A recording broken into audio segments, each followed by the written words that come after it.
Well, traffic stops can be stressful for both drivers and officers. In fact, they can be even more difficult if the driver has a condition or a disability that prevents them from speaking clearly to the officer. So a new state law is trying to prevent that type of miscommunications. And our Nikila Pradier is in the studio tonight with the story. Nikila, Texas is the first state to pass this type of law.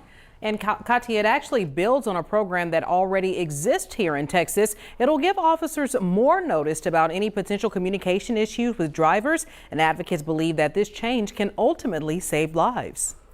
Being pulled over by an officer can already be tense for everyone involved, but imagine how a driver's stress level is impacted if something affects their ability to communicate. That's why Senate Bill 976 was passed during the legislative session earlier this year.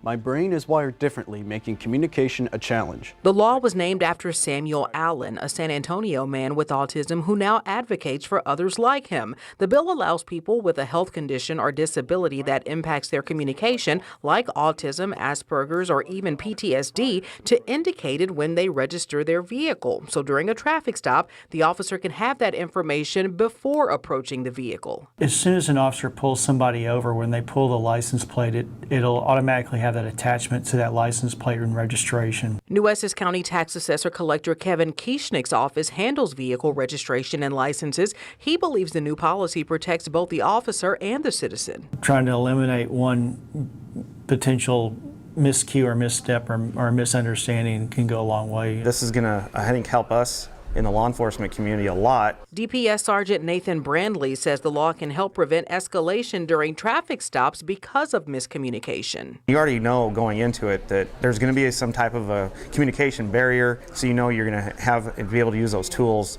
to help the traffic stop go smoothly. And now he says officers are better equipped to help drivers who may be misunderstood during a high stress or emergency situation. If it did go bad for them during a stop, we're going to already know, and we can get the help that they need right away. Now, there is a form that requires verification from a doctor for people who choose to include the communication impediment with their vehicle registration. We'll have links to that information on our website, KrisTV.com. Just look for this story. Katia. Nikila, thank you.